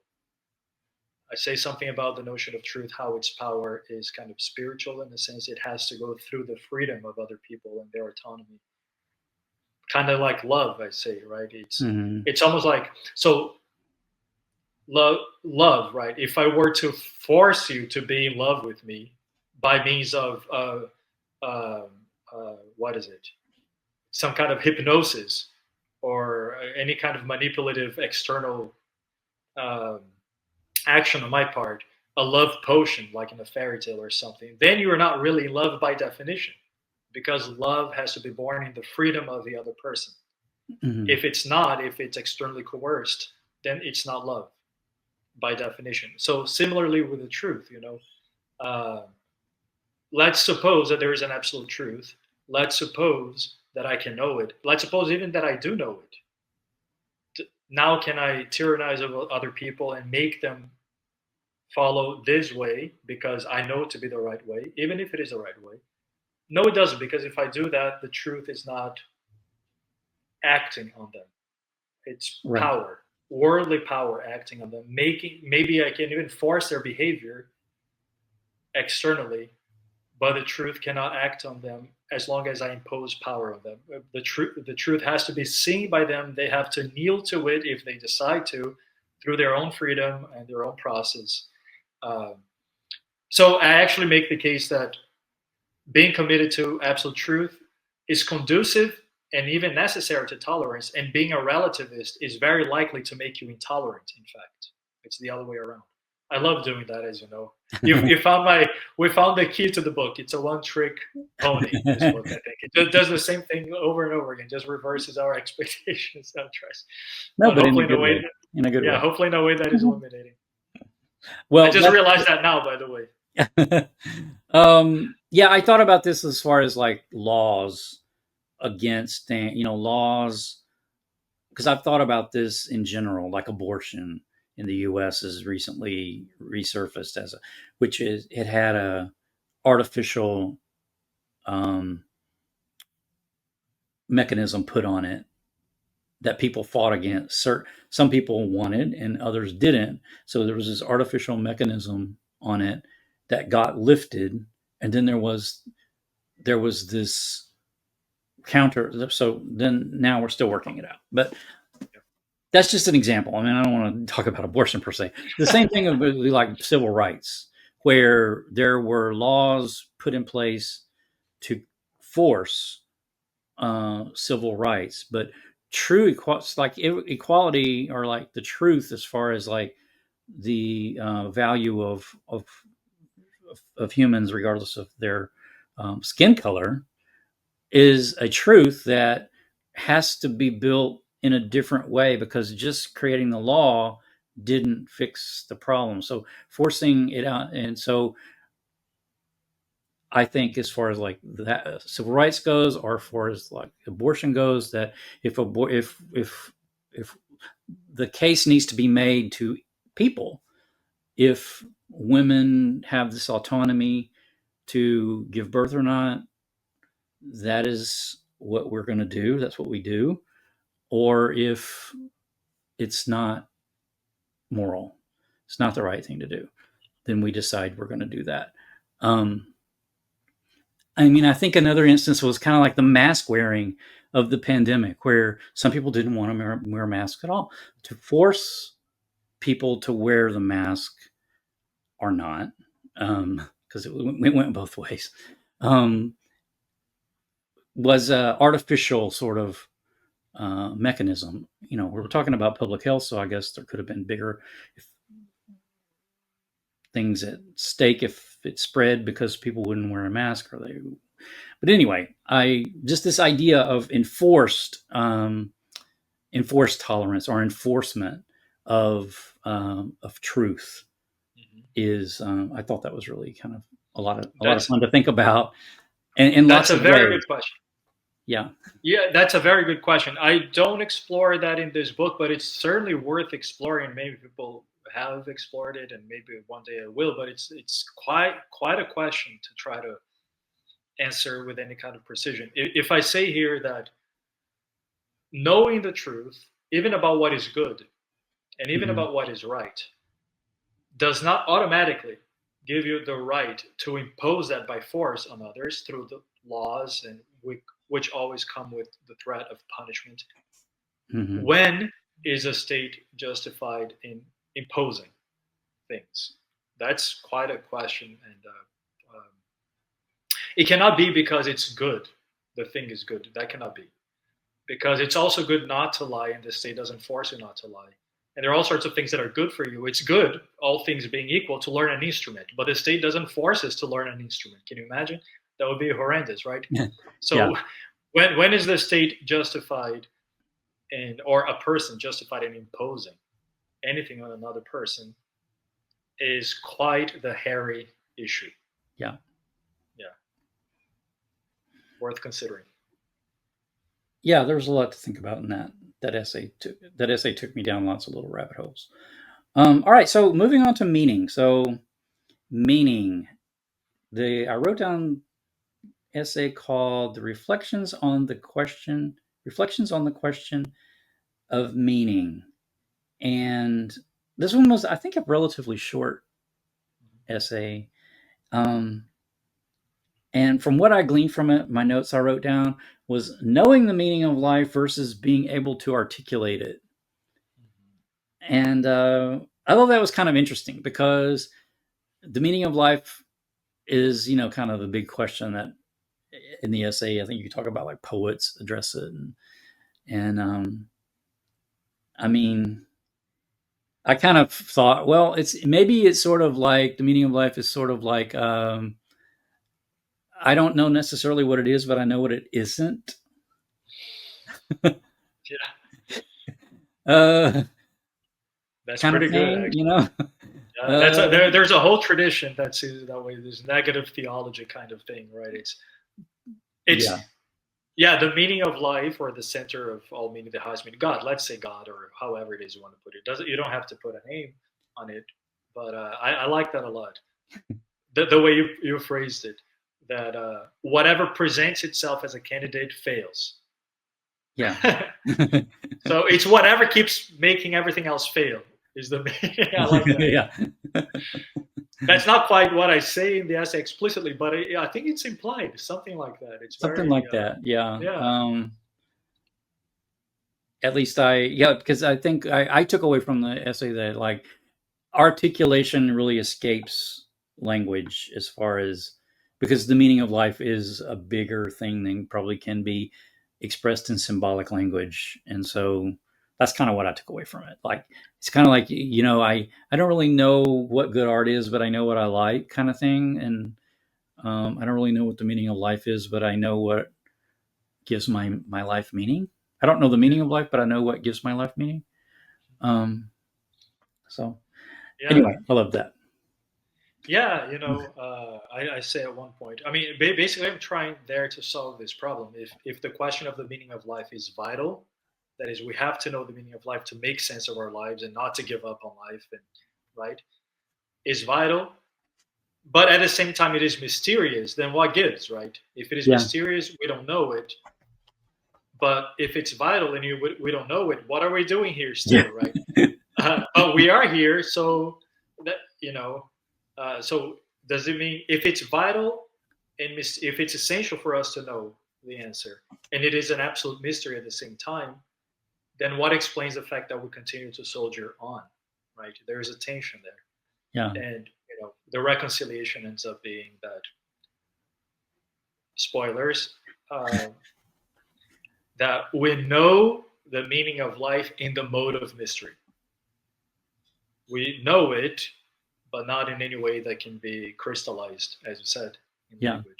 Because then you would get just an idol of some sort, just a shade of it, or just a Oh rejection. yeah, that's a good way of looking at it. Yeah, you would just get a symbolic representation of it instead of the actual thing. Yeah. All right, so the next essay I wrote down is called "In Defense of Miracles," and I have a quote.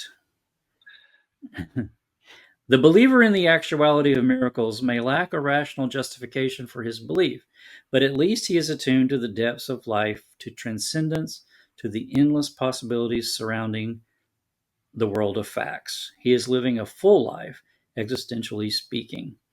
The one who denies the possibility of miracles is not only rationally unjustified, but also existentially maimed. I love that.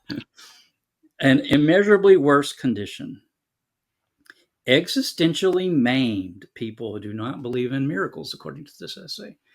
Um, yeah, I liked that. I thought that was really cool. Miracles. I have to, as far as like Christian miracles, I tend to like look at those like metaphorically and whatever. But this idea of believing in miracles is sort of what every Christmas movie is built on, right? Mhm. Every sort of the imagination of a child kind of thing become like a child again and Yeah. experience the wonder of when everything is magical and new and things. So I thought that was cool. Yeah, it's just that essay is a little bit weird because it's gonna, as I say at the beginning, ruffle everyone's feathers. No one's gonna be satisfied. It's not a Yeah, religious essay. There's a no, it sense of, isn't. No, well, I think that for a religious person, that essay will be a skeptical atheistic essay. And for an atheist and a skeptic, it's going to be too religious. yeah, and I'm kind So of on the line there. So maybe I yeah, got a little bit of both, but yeah, no, I actually it struck a really good balance with me. yeah, But I'm kind of probably right there in the middle with that. yeah. Me too. So, As you know, as we have yeah, established in previous yeah, conversations, yeah, I'm all about beyond yeah, the boundary of things.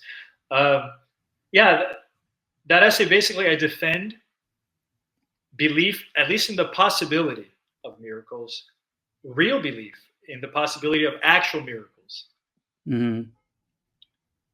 not necessarily in the actuality of miracles, but at least in their possibility, as kind of what opens up the world to you again and makes you see reality like again like a child would. Reality becomes again a fairy tale of Yeah, some kind. exactly. Only if you believe in the possibility of miracles, that things can defy our expectations in radical ways. Yeah. Uh, right? We grow older and we tend to systematize and taxonomize everything, and everything falls into place, and we think that the world will always go according to our expectations. And a miracle, of course, would be a complete violation of our expectations. And if we are not attuned to that, at least as a possibility, we tend to become existentially maimed, to use that expression that you liked. Um, we lose our capacity for attention, proper attention to beauty, to the Hmm. concreteness of things, to other people. We think everything is gonna unfold in a somewhat mechanized way that is perfectly predictable, and a belief in miracles will disrupt that. Uh, Yeah, yeah. C.S. Lewis says something like that in The Abolition of Man, Mm, as far as like he's talking about in that book about at one point, like the sublime, being able to experience the sublime, which we don't hear that word that much anymore, but um, you can't experience the sublime without, because it's a transcendent kind of thing. And this, I think, was kind of the miracle. But another aspect that I was just thinking about is like some fantasy and like magical realism in literature and things where cats talk, and there's a portal to a in your closet that takes you to a on one level, when I'm reading those stories, I don't think literally cats are ever going to talk to me, but you can't not think the cat's talking to you and enjoy the story. So mhm. in the story, like the cat's talking, and you're like, oh, well, this cat's talking. So to me, maybe that's sort of the same thing as like walking on water or like a religious sort of miracle, where it doesn't have to be possible in the physical world for it to Mm, still have some sort of power. mm. Um, as far as That's certainly true. I agree with you.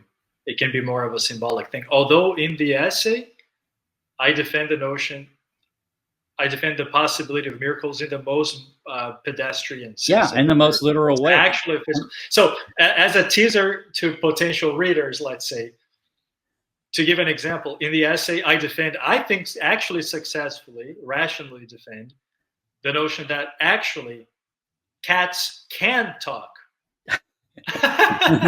And you have no reason to think that cats cannot possibly Yeah, talk, in a sense of the word "can" is the caveat. But yeah, well, you make some kind of point like, yeah, the cat's not necessarily talking to you.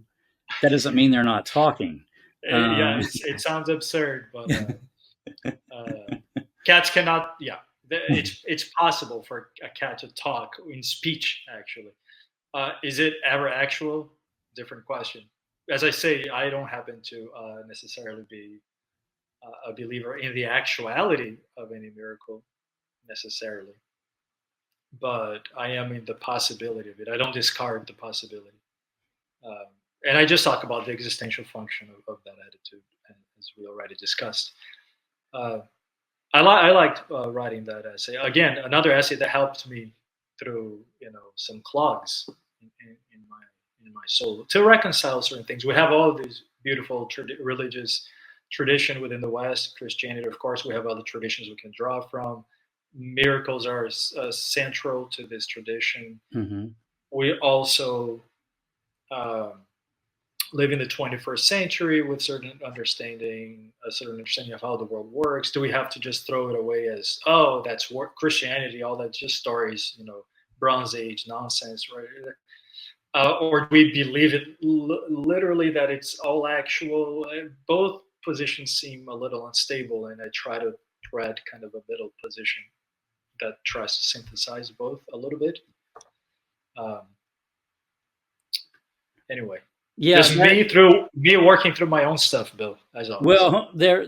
So speaking of boredom and the lack of it, in nowadays, sometimes whenever I'm not bored and I'm distracted and I'm looking through YouTube and whatever, I come across like videos of various things. And so I was watching this video recently of this clips of funny court like things that have happened in courtrooms. And one guy says to the judge says something like, "That won't have that will happen about when I," or he said something like, "I can't that." Let's see, that has as much chance of happening as me being able to walk through that wall. And the defendant guy says, "Well, you could try." See, here's a man after my own heart. Yeah. He believes. All right. So the next essay I jotted down was called "The Wanderer," and I really like this one because I have mentioned wanderers on my other channel a lot because I love stories about seekers and wanderers, and this book is all about wandering in the desert. So I wrote down, "To be awake in spirit is like wandering in the desert." I think that's an actual quote from the book. To be awake in spirit is like wandering in the desert. So this book is talking about like seeking, right? Spiritual seeking, I think. At least that's what I took away from it. In that it's a sort of a thirst that's never quenched totally. And so it's a never ending sort of journey. And that if maybe you're not making that journey, I mean, I guess there's people who aren't seekers and aren't wandering, but maybe they're not as awake. Is that the point of the essay, I think?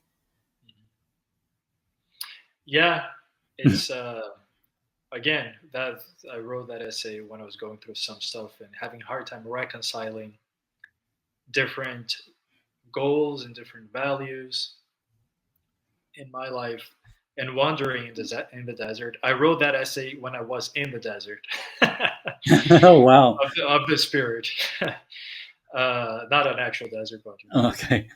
the desert of the spirit. Uh, and again, going back to the theme of reconciliation, that essay I think explores this notion of this longing that we have, right? And that when you think you found the object that will satisfy this longing, even if it's a heightened object, like the object of interest or pursuit, like truth or beauty or goodness, how even those tend to not satisfy you completely. And Mhm. worse, they pull you in different directions. I talk about how the wanderers in the desert, and there are different wells, and the wells are located in different places. There's the well of beauty, the well of truth, the well Mhm. of goodness, the well Oh, of right. Yeah. dangerous, the well of excitement, whatever it is, right? The Mhm. well of pleasure, all these values, and we want them all. The problem is that to the extent that you serve one, you have to give up on the others to a certain degree. They're all connected, of course, but my attempt there is like, is there a way to unify them in some way? Because there's a sense in which, again, if you devote your life to truth, you're going to give up to a certain degree on beauty, for example, right? If you're a man of science, let's say, you're not going to be able to do what the poet does. And Right. vice versa, if you're a poet, you're giving up on truth to a certain degree. It's all related in the end. So the question is, how are these things ever reconciled? And the essay is kind of doesn't offer any kind of conceptual reconciliation, but it offers at least a kind of spiritual existential move that you can make at one point of a kind of abandonment. They kind of give up on this notion of trying to integrate these things that pull you in different directions and hope that something from the outside will integrate for you. It's really kind of a spiritual abandonment to an agency that is on the other side. To go back to negative theology or to this notion that meaning the meaning of things is negative, you know what it is Right. not, Yeah. right? You encounter a well and you think, this is it, this will quench my thirst. And it will for a little while until something else beckons to you and you see that, this well is missing certain elements. And then you wander to the other well and now I found the thing that will quench my thirst. And it turns out that the thing that will quench your thirst is always in the background, right? Right. And I think this essay is about that realization and that moment of abandonment to this thing that will quench your thirst, that you will never be able to capture in a kind of well, in a concept or Yeah. in a pursuit. So the integration actually comes from the outside. It doesn't come from you. Cannot integrate. I guess the idea is that I don't say that, but I think that's what's happening there. That it seems that the idea of the essay is that integration is not something that you can successfully do. You cannot pull all the tensional goals and desires and aspirations that you have and integrate them in one. It's something else that comes and integrates you for you. Oh, okay. Again, this one happens to be very, I think, more on the religious kind of side of things because, of course, God or something akin to God is in the background of this. I think. Um, Well, yeah, but it could be higher self. I mean, he could be looked at secularly as well. yeah. However it is you Yeah. put it, but Yeah. it's this thing that it seems to be always in the background and that has some weird kind of agency Hmm. that it cannot control fully. You cannot decide. It kind of decides for you and it Right. comes out of left field and sometimes sets you straight again. And it's in connection to this thing that we can reconcile all these tensions, all these different thirsts, if I can pluralize thirst, Yeah. for things, thirst for different things that will betray us if we just pursue them, one of them fully. Right. But anyway, Yeah, very cool. All right, so then there is an essay called "On the Use of Useless." On the use of the useless. This essay reminded me of another famous essay called "The Usefulness of Useful Knowledge" by somebody whose name I'm blanking on right now. of useless knowledge, I mean. Yeah, the Yeah. usefulness of useless knowledge from like the 1930s. He was the he was the director of that think tank at Princeton that Einstein went to. Mhm. Where they just, and I'm blanking on all this, so I probably shouldn't have even brought it up. But anyway, there was this other famous essay called On the Use of Useless Knowledge," and it was all about really like academia, because this came from Princeton, so it was like the use of like humanities and really allowing researchers in the sciences to go down roads that have no practical application, because in the US it's all about the application most of the time, and um, so he was arguing, not to do that. You, on the other hand, in this essay, you're talking about writing as far as like being a useless or not pragmatic. I don't like the word useless, but that's what you say. A useless activity, meaning, I guess, not with a pragmatic outcome, and nevertheless the use of it, the value of doing it. Mhm. Did I get that right? Yeah, Similar, sort of right. yeah, I think so. Yeah, it's not so much about writing as such, because I'm sure there is a lot of writing that is useful, that is instrumental for other things. It was just kind of that last essay. I think it's more like the book reflecting on itself and looking back and seeing like, what was all this about? It's a Yeah. strange book in many respects, and it concluded that it's useless writing, to use that word that I don't like.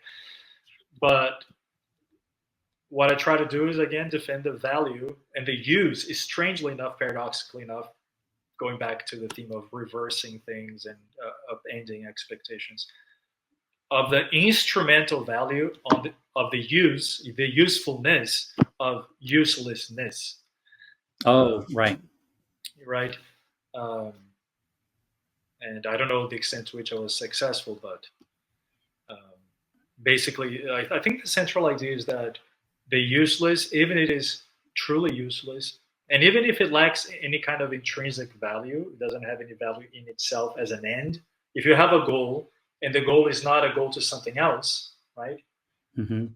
This goal that is not a goal, that is not an instrument or a means to something else, lacks instrumental value. It's useless, but it could still have value in itself, like love, pleasure, a joke. But the question I consider in that essay is, what if it lacks intrinsic value? What if it's an end that you wouldn't even value for its own sake? That is, what if it's useless, really, in the worst derogatory sense of the word? Um, it is completely devoid of value, and I find this kind of paradoxical way of defending the use of that kind of thing as an excuse for action.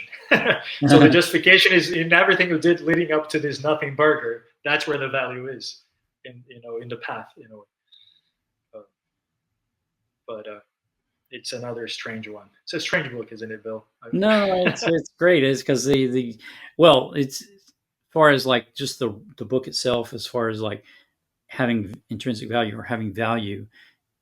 It kind of leaves us up to the last essay I was going to talk about on the use. Well, on the use of the useless was actually the last essay of the book, but the one before that was called "The Game of All Games," and so the title of the collection itself. And there is a quote here, but sort of what I was getting at as far as the use there, use of the useless. Um, Earlier I mentioned like how boredom, the lack of boredom, has really sort of inhibited our ability to daydream and things. So even if reading a book like this, it's not a how-to book in the strict sense of the word, like do this and do that and do that and lead a meaningful life. It's not really like that. And a lot of reading to me is all my favorite reading. It's kind of like daydreaming. It's just like I don't know what to expect in the essays, and so I don't know where my mind's going to go with it. And to me, that was the fun part about reading this collection of essays, as well as your previous one, which we're going to talk about here in a second. Um, but anyway, back to the game of all games. This essay, which is sort of the title, there's a quote here that I really loved from this essay, and it says, every single word that has dropped from the tip of my fingers onto the keyboard from the beginning of this essay has been the carrying out of this improvisation. Because you're talking about how when you wrote, it was sort of free thought kind of thing. I am making myself as I go along, that is, coming to know who I am by acting, as well as acting based on said knowledge. I am philosophizing, orienting myself and before philosophy, the very process of basic orientation. So you're saying that the game of all games is actually a game of self creation. That and that to me was like really the essence of reading this collection and reading good essays in general and is that sort of self-creation because I don't know what I don't have an objective sort of spreadsheet that says I changed my mind about this and I now think this and now I see love despite and love because differently and I don't have anything quantified about that, but I do know that essays like this really impact a person like on a certain level, and that's creating who you are at the end of it all because you're really the sum of all you think and do um, through the course of your life, and so um, that's self-creation. Yeah, yeah. The game of all games, self-creation slash self-discovery. Because I make the point in that essay that there is no distinction between knowing yourself and creating yourself. They kind of collapse at that most fundamental level of basic orientation of the most basic question. It's almost like you are at the quantum level, but at the in the realm of the spirit, there are certain distinctions start to collapse, and you get all sorts of things kind of come together. Um, yeah, it's very much in the. I guess the sentiment is very much in the. Going back to why do you write essays? Now you just made me realize something. I think I mentioned this in my previous book, but it's very much in the tradition of Montaigne, right? Writing to discover slash create oneself, one's own subjectivity. Hopefully, the reader will be invited into the process of self-creation too, and in the interaction between the book and the reader will also discover slash create himself in the process. Um, yeah, trying to make sense of things, Yeah, well, that's what that's what essentially. that's what the book is about. So, yeah, to listeners, this we didn't talk about all the essays. We talked about some of them, and we only talked about them in kind of a general way. So, there's a lot more in this book to explore and talk about a wanderer. If you're a wanderer or a seeker, this would be a great collection of essays to spend some time with, as well as your previous book, Thoughts from the Dark Corner. I loved this collection as well, this collection of essays, and maybe one of these days we could talk about some of these if you want to. But this one's Sure. good too. But I think we went way over what I had initially planned to discuss. But I loved this discussion. We could have kept going because, of course, we didn't get to all the essays, and so we could have said a lot more about these as well. But I do appreciate your time, and I did enjoy the book, and I hope you have something else in the works. Do you have something else in the works? Yeah, I do. I'm not sure the extent to which it's gonna come out in the world. We'll see. I always have, I'm always writing. I have some poetry. I have a finished novel, essentially. I don't know what I'm gonna do with it yet, but have some philosophical dialogues in the background. We'll see what's gonna decide to make itself public. We'll see. Yeah, It's not which for me to book is going decide, to Bill. pick you? Yeah, which book's going to pick Which book is going to pick me exactly? I'm not sure. Um, I want to thank you for the opportunity for discussing this book with me. I want to thank you mostly for reading the book. I think reading the book itself, as I say in the previous book, it's an act of love. It's an act of giving.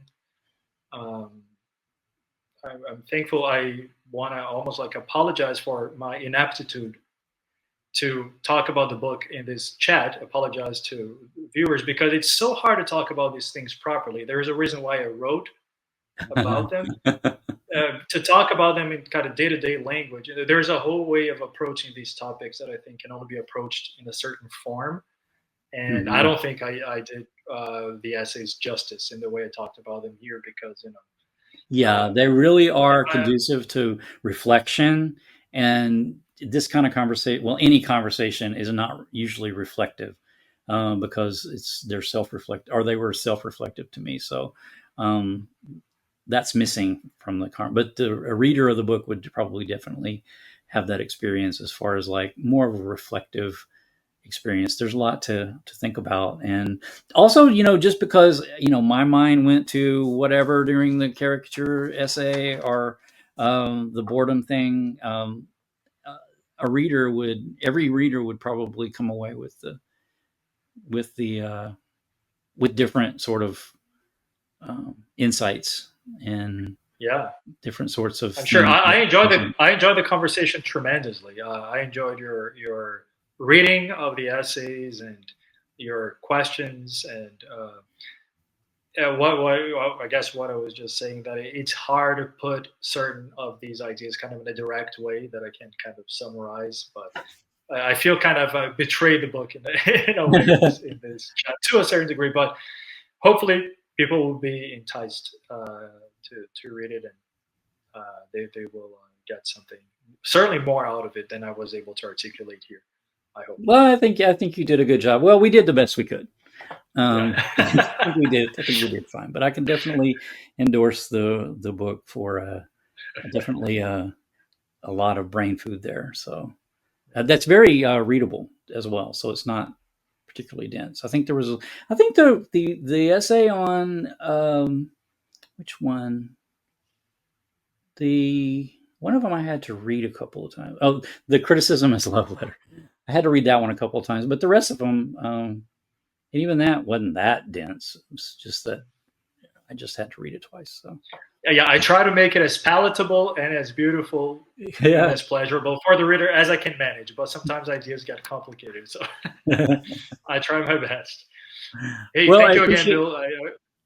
appreciate your time, and maybe we'll do another chat soon. Thank you so much. We'll do it for sure. Thanks again. Bye, everybody. Bye.